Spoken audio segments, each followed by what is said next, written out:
Capítulo 29. Fugas e capturas. A eclosão do conflito entre os ducados costeiros e interiores no fim do reinado do rei Sagaz não foi uma nova separação, mas o resgate de velhas divergências. Os 4 ducados costeiros, Vigas, Cervo, Rasgão e Rasos, já eram um reino muito antes do surgimento dos 6 ducados, quando as táticas unificadas de batalha dos estados de Calcede convenceram o rei manejador de que a sua conquista não seria lucrativa. Ele voltara suas ambições para o interior. A região de Vara, com suas dispersas populações nômades, cedeu facilmente perante as tropas organizadas que ele dirigia. A mais numerosa e sedentária população de Lavra rendeu-se quando o antigo rei da região descobriu que o território estava cercado e as rotas comerciais cortadas. Tanto o antigo reino de Lavra como a região que viria a ser conhecida como Vara foram governados como territórios conquistados durante mais de uma geração.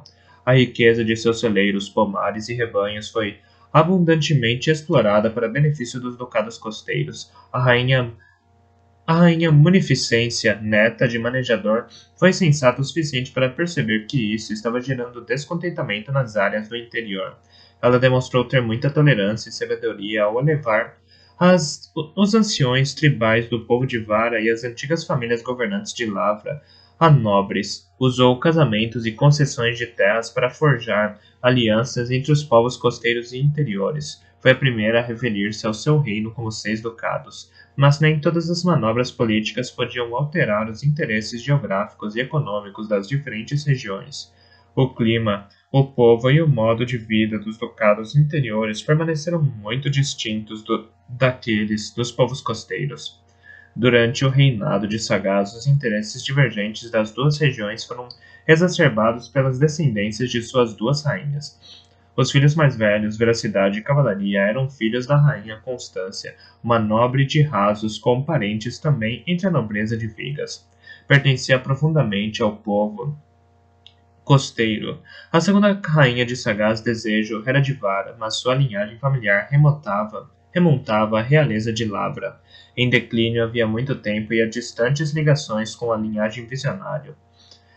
Era daí que vinha sua repentina afirmação de que o filho majestoso era mais régio do que qualquer um dos meio-irmãos e que por isso tinha mais direito ao trono. Com o desaparecimento do príncipe herdeiro Veracidade, os rumores sobre sua morte e a evidente debilidade do rei Sagaz, pareceu aos ducados costeiros que o poder e o título seriam herdados pelo príncipe majestoso, de linhagem interior. Esses ducados preferiram apoiar o filho ainda não nascido de Veracidade, um príncipe costeiro, e previsivelmente fizeram tudo o que puderam para manter e consolidar o poder nas linhagens costeiras, ameaçados como os ducados costeiros estavam por salteadores e forjados, essa realmente era a única decisão razoável que poderiam ter tomado. A cerimônia de proclamação do príncipe herdeiro foi muito longa. As pessoas foram reunidas com bastante antecedência para que o majestoso fizesse uma imponente entrada através de nossas fileiras e ascendesse ao trono, onde o rei Sagaz, meio adormecido, o esperava. A rainha Catrican, pálida como uma vela de cera, estava em pé ao lado esquerdo de Sagaz. Ele estava adornado com mantos, golas de peles e com toda a suntuosidade das joias reais, mas Catrican resistiria às sugestões e engodos de majestoso. Mantinha-se alta e ereta com uma túnica simples púrpura, cinturada acima da barriga, que se arredondava. Uma tiara de ouro singela prendia os restos podados de seu cabelo. Se não fosse essa faixa de metal que lhe cingia as têmporas, ela poderia perfeitamente ser uma criada a postos para servir Sagaz. Eu sabia que ela ainda se via como sacrifício e não como rainha. Não conseguia perceber que o despojo dos seus trajes a fazia parecer dramaticamente estrangeira à corte. O bobo também estava ali, usando um traje surrado de retalhos pretos e brancos e, novamente, com a rainha na ponta de seu cetro. Com a ratita na ponta de seu cetro. Ele também pintara o rosto com listras pretas e brancas, e eu me perguntei se seria para camuflar os hematomas ou simplesmente para complementar os retalhos. Aparecera algum tempo antes de majestoso, e ficou evidente o contentamento que sentira com o espetáculo que criou passeando vagarosamente pelo corredor, brandindo ratita de um lado para o outro, em descontraídas bênçãos antes de fazer uma reverência à Assembleia e de se deixar cair graciosamente aos pés do rei. Guardas tinham começado a avançar para interceptá-lo, mas foram bloqueados por pessoas sorridentes que esticavam o pescoço para enxergar melhor o bobo. Quando chegou ao estrado e se sentou, o rei estendeu a mão para despentear distraidamente suas madeixas esparsas e assim foi tolerado que ele permanecesse onde estava. Carrancas ou sorrisos foram trocados sobre a performance do bobo, dependendo em grande parte de quão profundamente cada qual prometera lealdade ao majestoso. Pessoalmente temi que aquela fosse a última travessura do bobo. A atmosfera do castelo estivera o dia inteiro semelhante à de uma panela fervente. A minha confiança em Vigas ser um homem de bico fechado havia dissipado. De repente, uma quantidade realmente excessiva de nobres menores acenavam para mim com a cabeça e tentavam trocar um olhar comigo. Temi que fosse impossível evitar que os lacaios de majestoso reparassem naquilo, e por isso fiquei no meu quarto, ou durante boa parte do começo da tarde, na torre de veracidade, onde tentara em vão contatá-la pelo talento. Escolhera esse local na esperança de invocar a sua memória de forma limpa, mas falhara. Em vez disso, dei por mim fazendo esforço para encontrar o vestígio de uma pegada de vontade nos degraus da torre, ou de um resquício da presença de Justino ou Serena, contra o meu sentido do talento. Depois de desistir do talento, permaneci sentado por bastante tempo, refletindo sobre o insolúvel quebra-cabeça de como tirar os guardas do quarto do rei. Ouvi o barulho do mar e o vento soprando lá fora, e quando abri brevemente as janelas, as rajadas tempestuosas fizeram-me quase voar pela sala.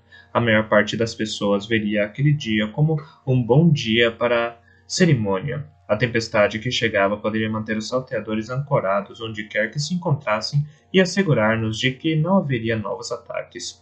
O que eu via era a chuva gelada cobrindo com uma crosta de gelo a neve acumulada, enquanto tornava as estradas traiçoeiramente escorregadias. Imaginei Bronco viajando por elas à noite, com a rainha e o rei sagaz na sua liteira. Não era uma tarefa que eu apreciasse. O sinal de que algo de grande porte aconteceria fora bem preparado.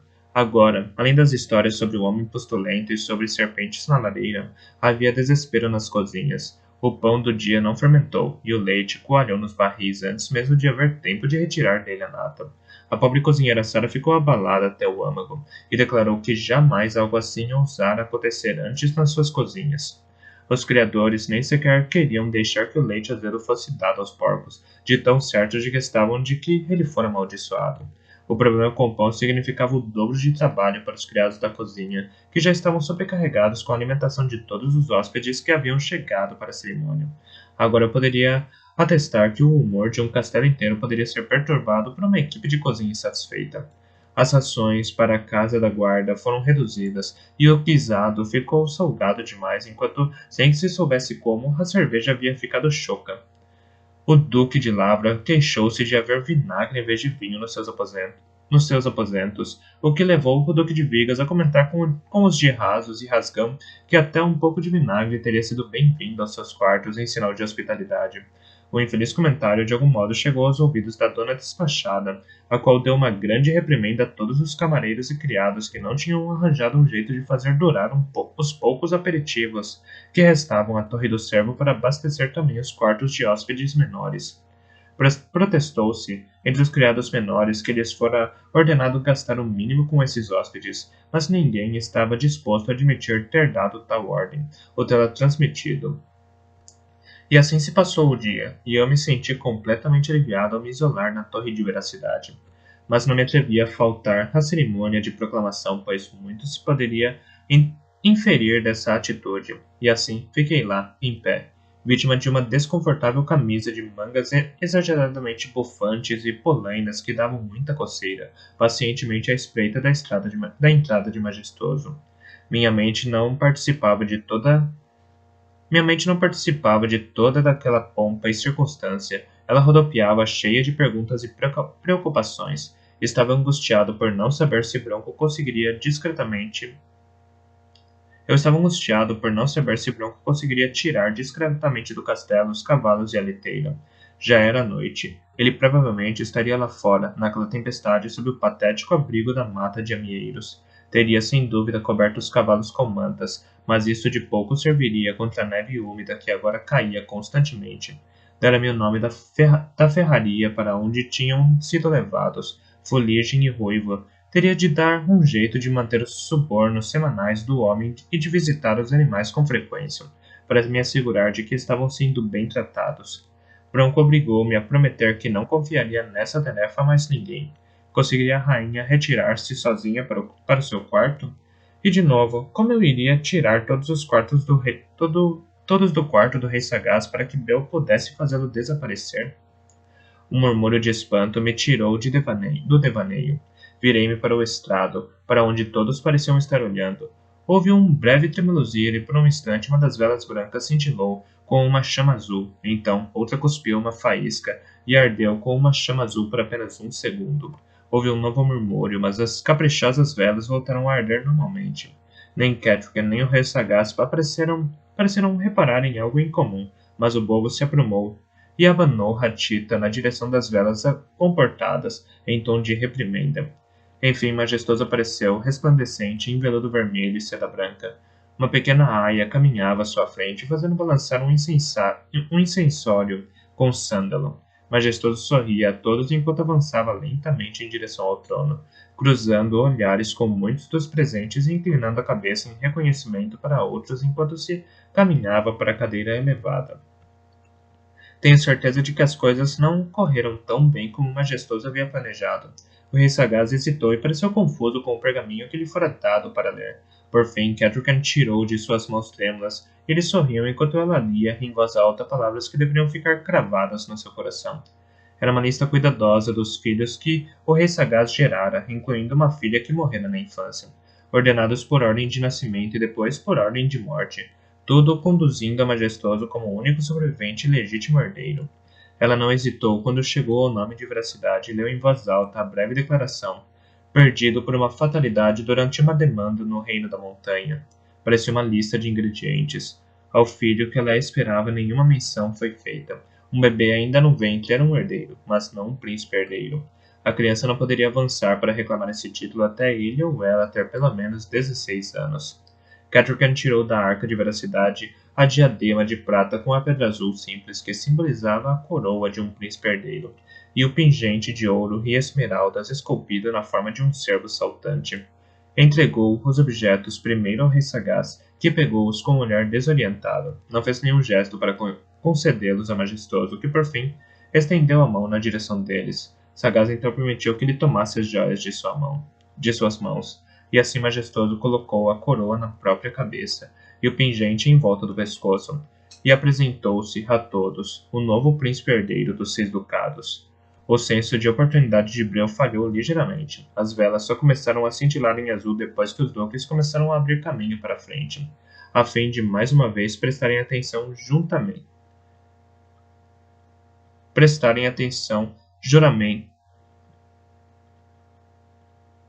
O senso de oportunidade de Breu falhou ligeiramente.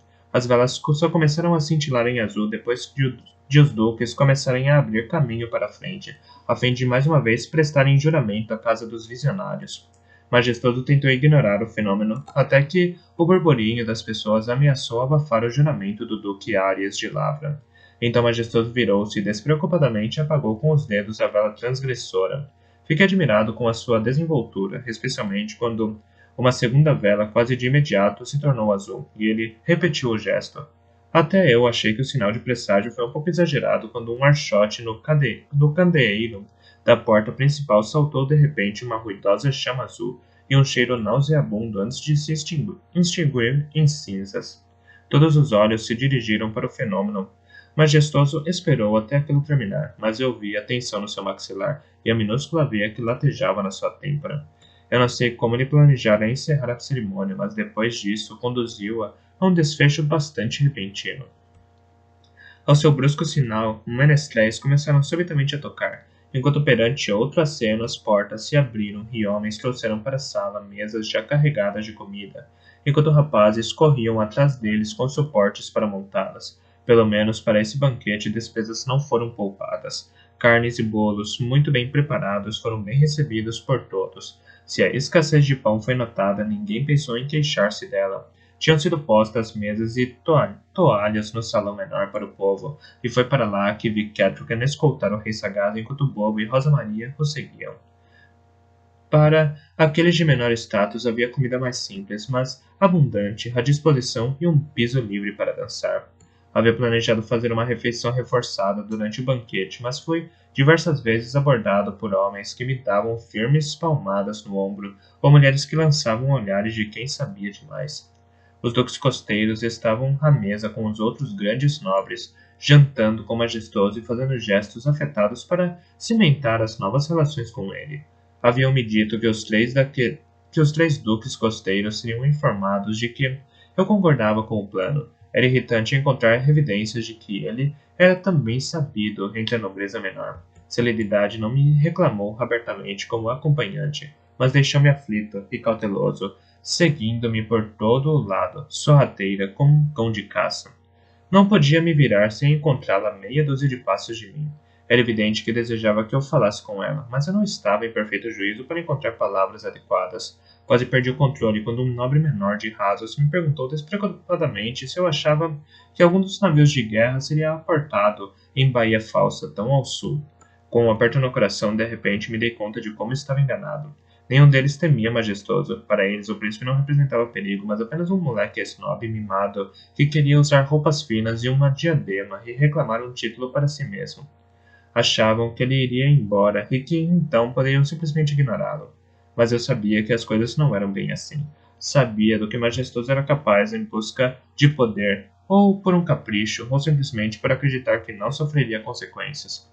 Ele poderia abandonar Torre do Cervo, não queria o castelo, mas se achasse que eu queria, faria tudo que estivesse ao seu alcance para se assegurar de que eu não obteria. Supostamente eu seria largado ali, como um cão sarnento, abandonado para morrer de fome ou ser saqueado, e não para ascender ao trono entre os destroços que ele deixara para trás. Se eu não fosse muito cuidadoso, eles dariam um jeito de me matar, ou pior, se Majestoso conseguisse imaginar qualquer coisa pior. Tentei duas vezes. Tentei escapar da sala, mas em ambas fui encurralado por alguém que queria um momento calmo para conversar comigo. Enfim, dei a desculpa de uma dor de cabeça e declarei abertamente que iria para a cama. Então tive de me resignar a pelo menos uma dúzia de pessoas que, apressadamente, vieram me desejar boa noite antes de me retirar. Quando pensei estar livre, Celeridade tocou minha mão com timidez e desejou-me boa noite com uma voz tão abatida que ficou claro que eu havia ferido seus sentimentos. Acho que isso me deixou mais abalado do que qualquer outra coisa. Agradeci-lhe e no mais covarde dos meus atos daquela noite, atrevi-me a beijar as pontas de seus dedos. A luz que ressurgiu nos seus olhos me envergonhou. Fugi para as escadas. Enquanto subia, me perguntei como teria veracidade ou meu pai aguentado aquele tipo de coisa. Se alguma vez pensei ou sonhei ser um verdadeiro príncipe em vez de bastardo, abandonei o sonho naquela noite. Era um ofício demasiadamente público. Com um aperto no coração, compreendi que minha vida seria assim até que veracidade regressasse. A ilusão do poder estava agora colada a mim, e eram muitos os que estavam deslumbrados com ela.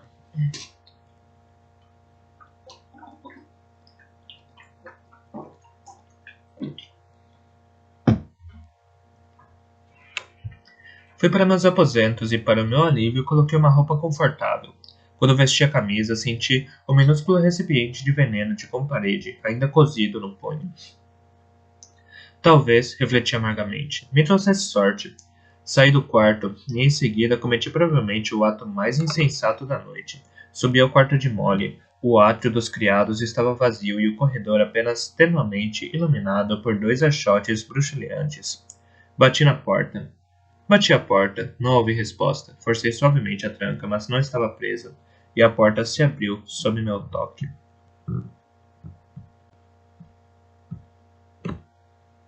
Escuridão, vazio.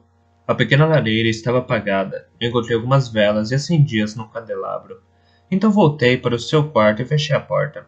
Fiquei ali, em pé, enquanto a devastação ia se tornando real. Era tão típico de Molly, a cama nua, a lareira limpa, mas com uma pequena pilha de lenha pronta para o próximo hóspede. Esses foram os vestígios que me disseram que ela abandonara o quarto. Da mulher que vivia ali como criada não restava nenhuma fita, nem uma vela, nem mesmo um pedaço de pavio. e estava o jarro invertido na bacia para não juntar pó. Sentei-me na sua cadeira, à frente da lareira fria. Abri a arca de roupas e espreitei lá dentro. Mas não era sua cadeira, lareira ou arca. Aqueles eram apenas objetos que ela tocara no breve período que passara ali. Molly tinha partido, e não iria voltar.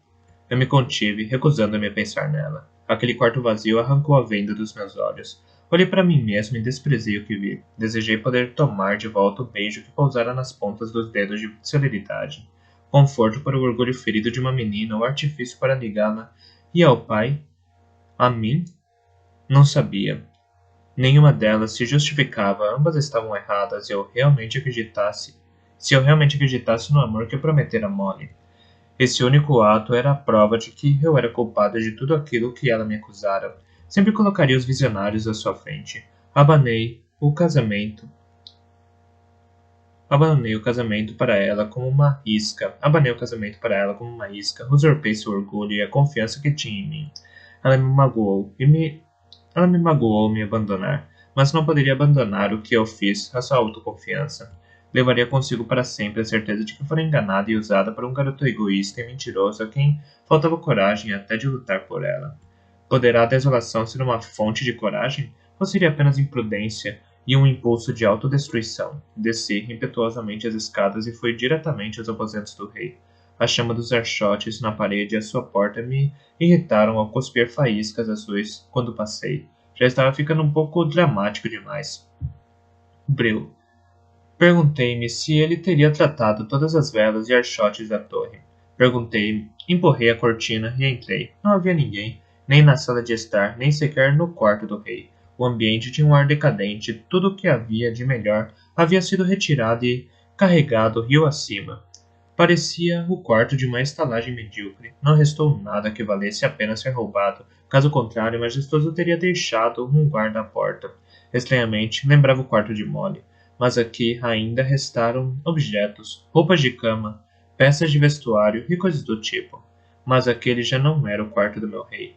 Aproximei-me de uma mesa, do local exato onde estivera quando menino. Era ali, enquanto tomava café da manhã, que sagaz toda semana me interrogava auspiciosamente sobre as minhas aulas e me fazia tomar consciência, sempre que falava comigo, de que, se eu era seu súdito, era também por ele ser o meu rei. Este homem desaparecera, despojado daquele quarto. A bagunça de um homem ativo, as formas para botas, as lâminas, os pergaminhos espalhados, tinham sido substituídos por incensários para ervas e chavenas de chá pegajosas de droga. O rei sagaz abandonara aquele quarto havia muito tempo. Naquela noite, eu levaria dali um velho doente. Ouvi passos e me amaldiçoei pela inépcia. Escondi-me atrás de uma tapeçaria e fiquei imóvel. Ouvi um murmúrio de vozes vindas da sala de estar. Era com parede, a resposta zombateira. Era do bobo. Deslizei para fora do meu esconderijo. Fiquei à entrada do quarto para espreitar através da cortina improvisada. Catrican estava sentada no divã ao lado do rei, conversando com ele em voz baixa.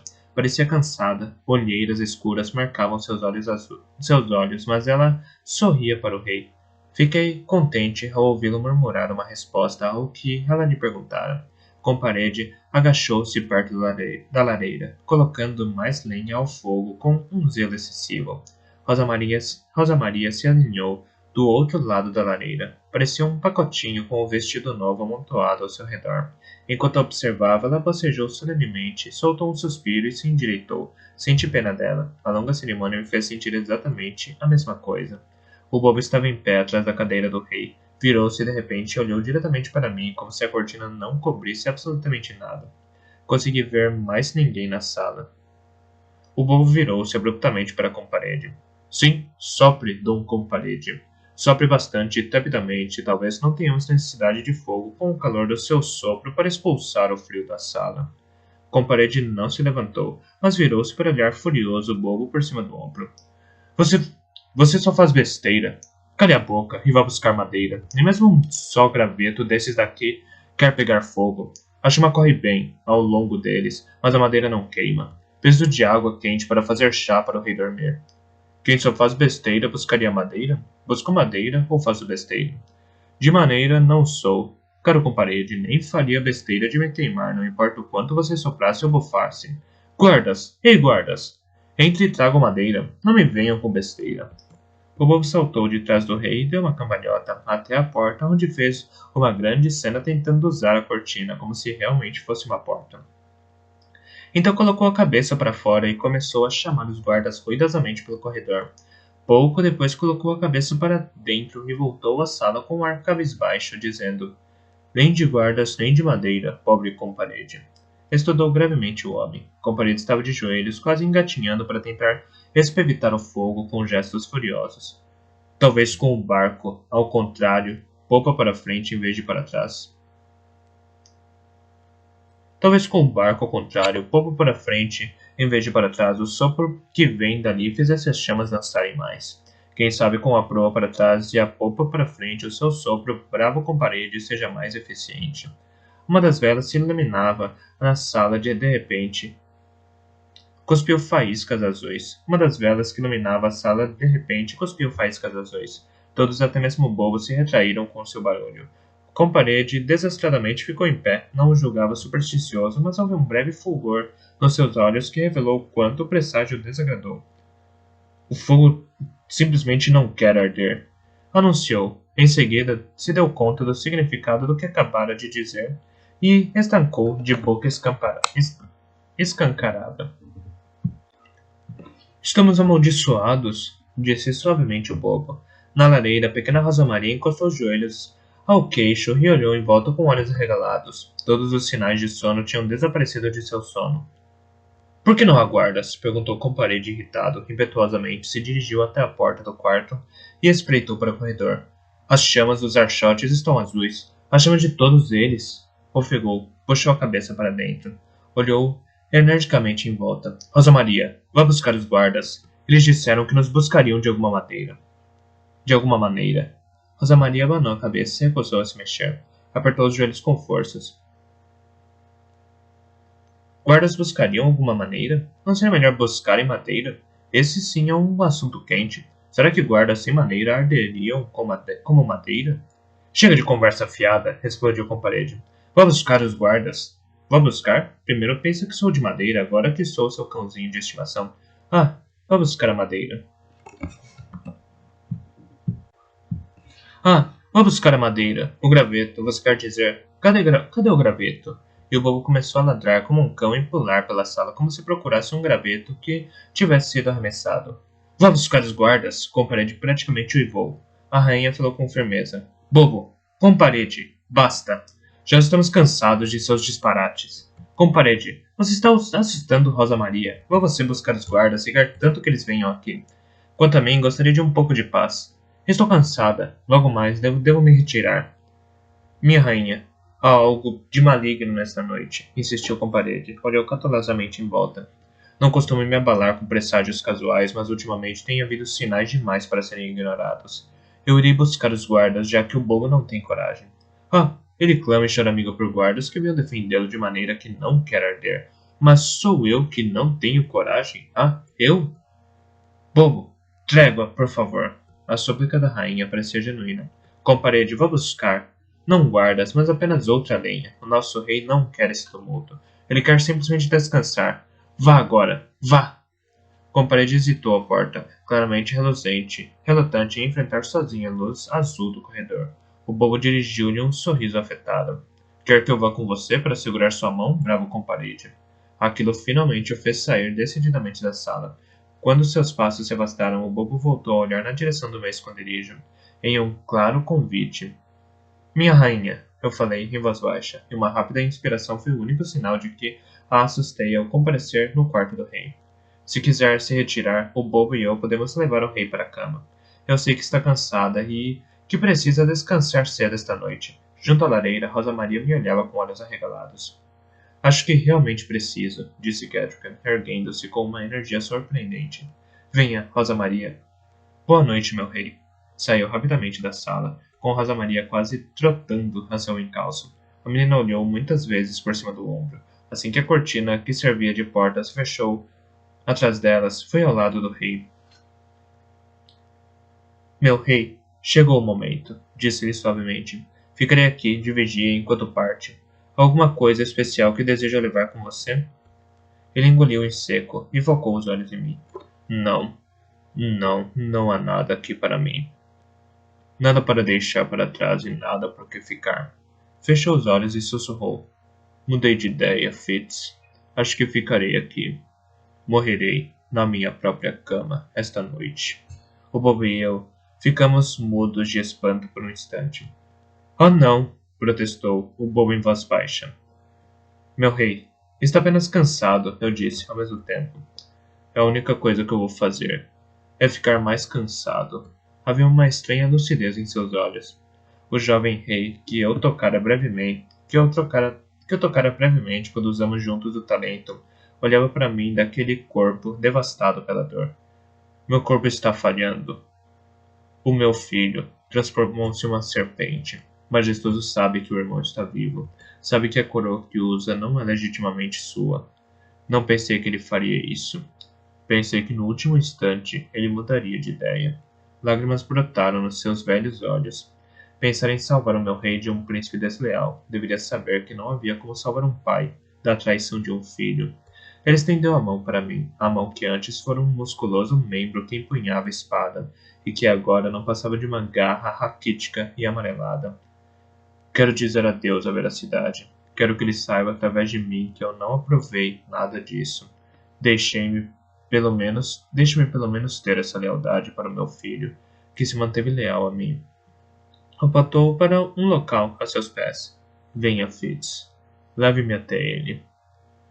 Não poderia recusar a ordem, não hesitei. Aproximei-me e me ajoelhei à sua frente. Bobo ficou atrás dele, com lágrimas abrindo caminhos cinzentos através da tinta preta e branca no seu rosto. Não. Não, sussurrou com uma voz urgente. Meu rei, erga-se, vamos nos esconder. Depois poderá pensar melhor nisso. Não precisa decidir agora. Sagaz não prestou atenção nele. Senti sua mão se acomodar no meu ombro. Cedi a ele as minhas forças, tristemente surpreso por finalmente ter aprendido a fazer isso de acordo com a minha vontade. Mergulhamos juntos no rio negro do talento. Rodopiamos nessa corrente enquanto eu esperava que ele nos desse uma direção. Em vez disso, ele me abraçou de repente. Filho, meu filho, sangue do meu sangue, à minha maneira, eu te amei. Meu rei, meu jovem assassino, o que foi que eu fiz de você? Como retorci a minha própria carne? Não tem consciência de quão jovem ainda é. Filho de cavalaria, não é tarde demais para voltar a se levantar. Erga a cabeça, veja além de tudo isso. Passar a vida me tornando aquilo que ele desejava que eu fosse. Aquelas palavras de agora enchiam-me de confusão e de perguntas que não teriam tempo de ser respondidas. Conseguia sentir sua força se desvanecer. Veracidade, sussurrei para alertá-lo. Senti-o sondar e equilibrei a sondagem.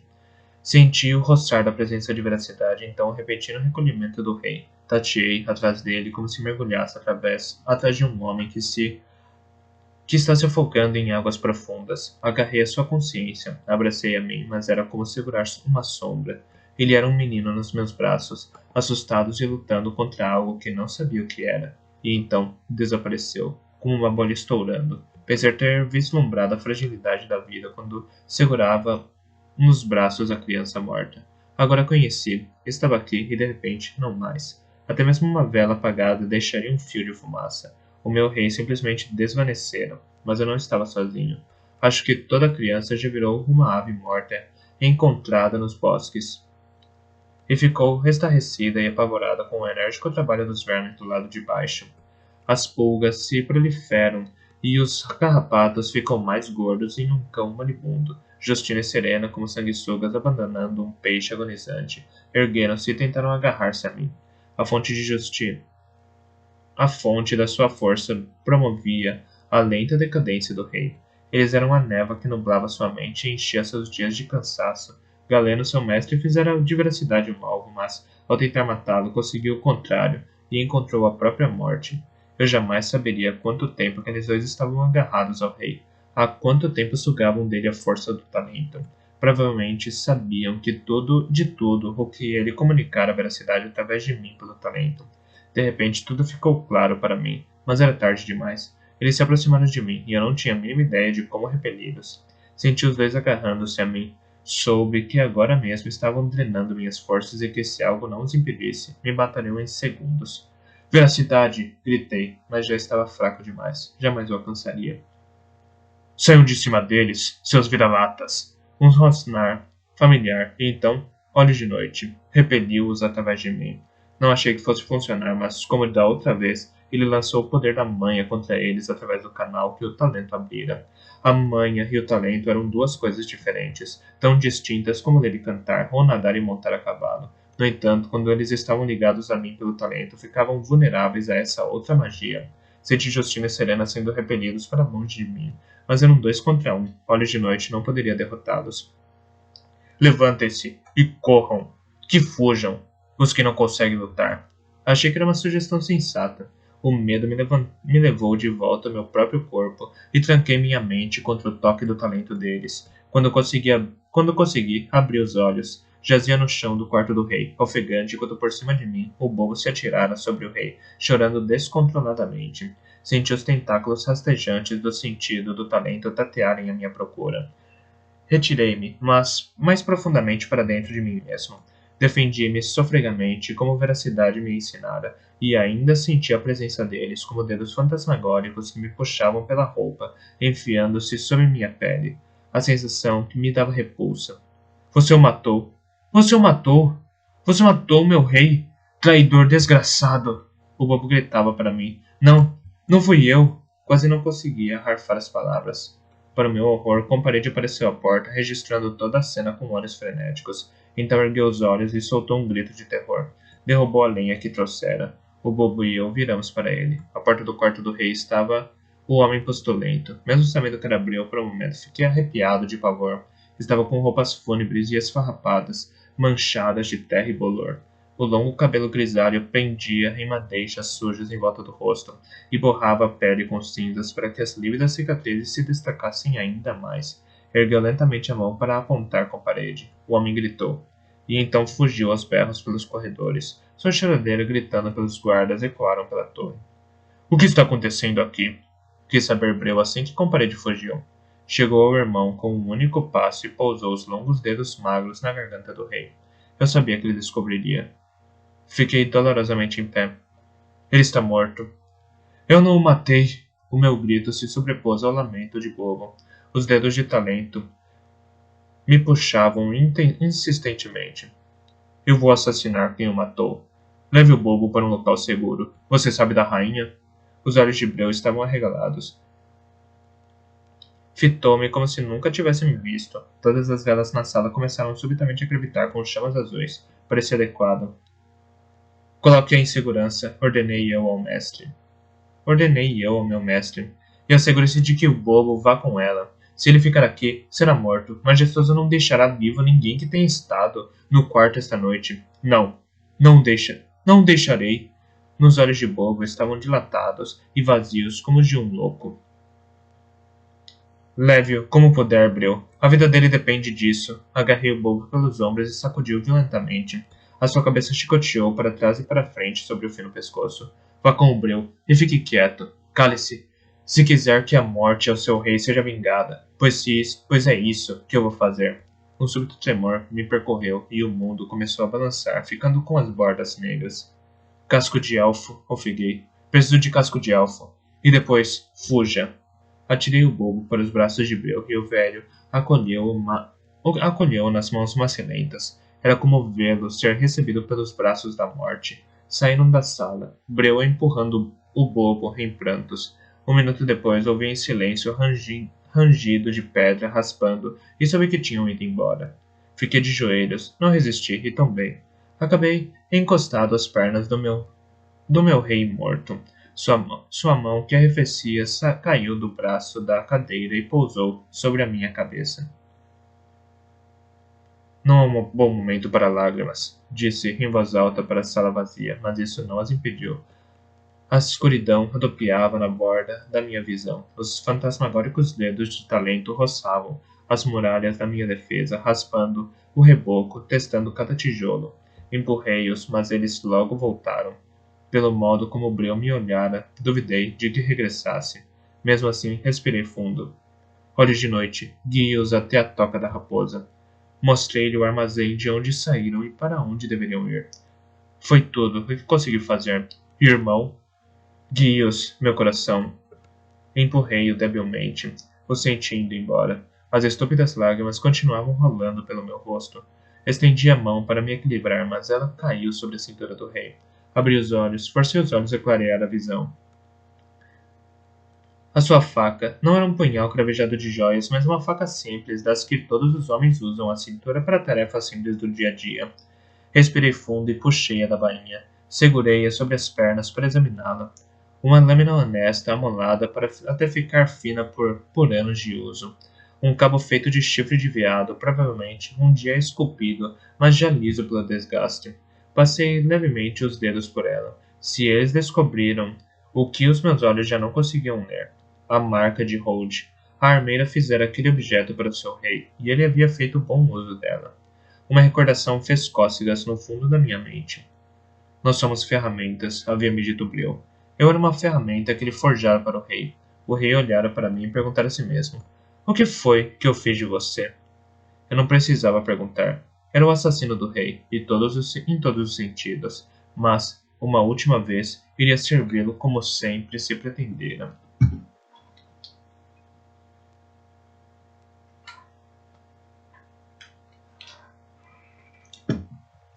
Alguém se agachou ao meu lado. Era Bril. Virei lentamente a cabeça para vê-lo.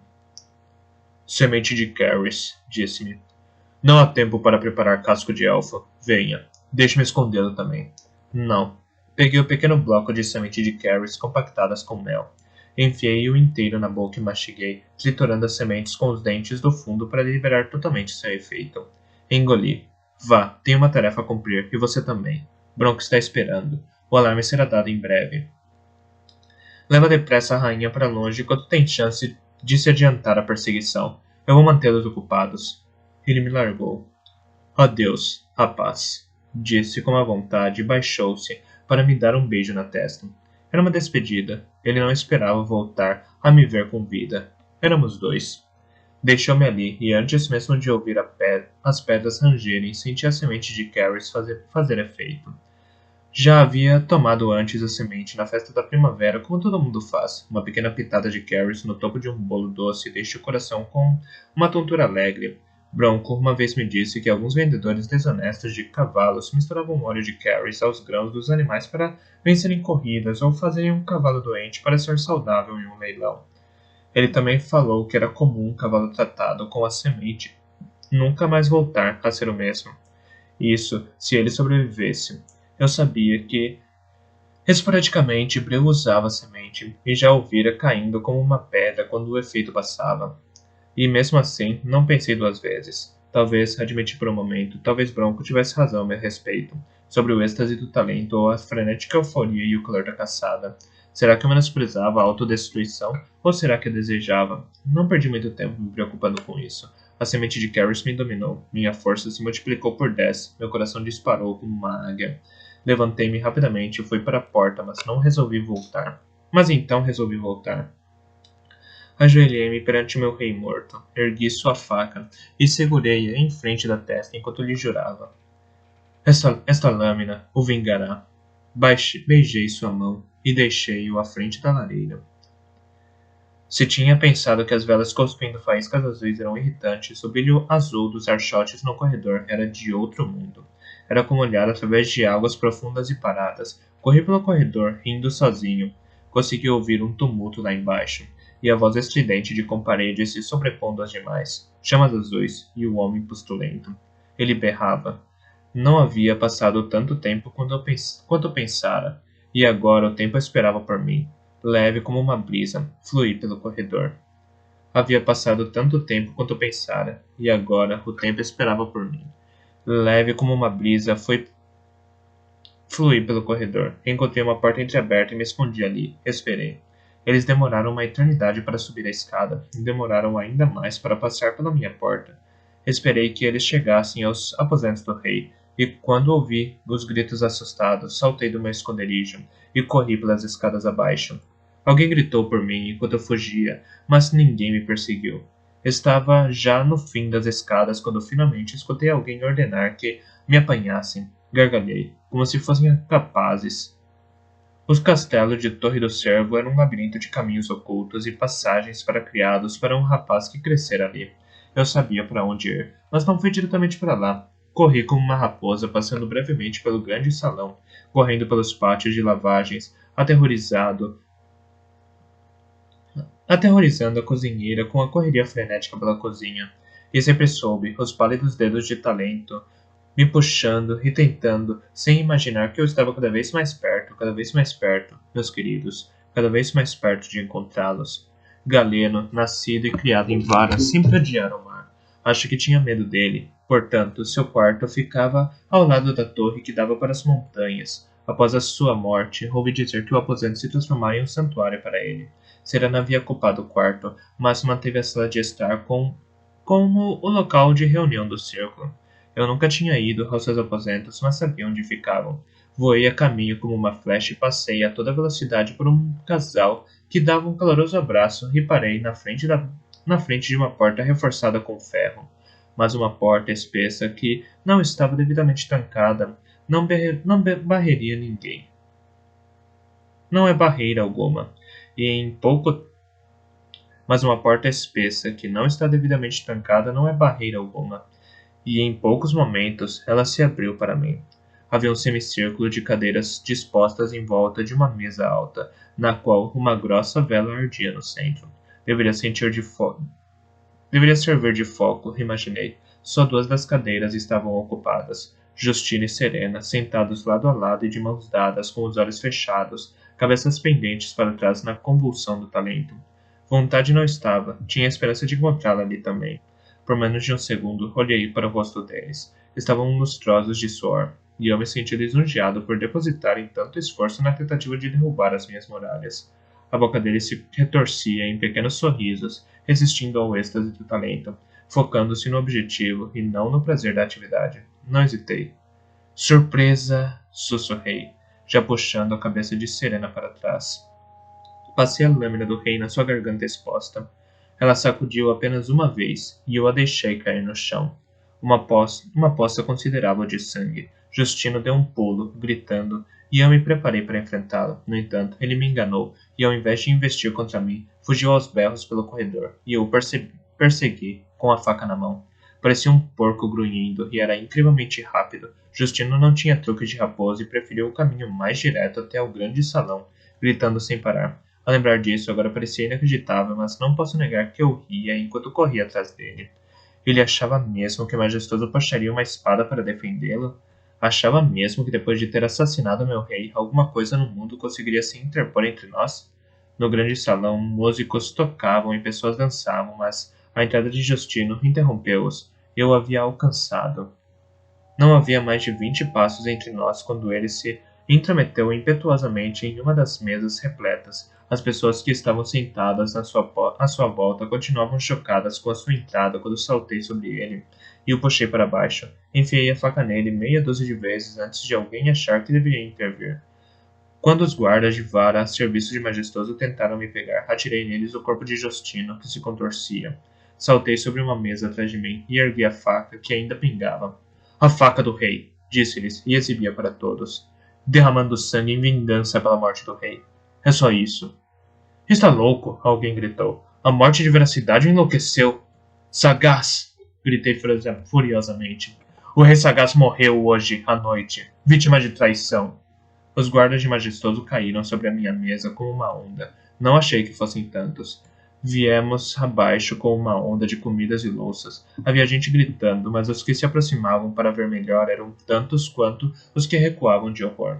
Holt teria ficado orgulhosa de mim. Com a faca de cinto do rei, resisti a 3 homens armados com espadas curtas. Dancei, saltei, fiz piruetas. Era rápido demais para eles, e os golpes que me afligiam não causavam dor. Consegui cortar profundamente 2 deles, apenas porque não acreditaram que eu pudesse ousar me aproximar o bastante para lhes ferir.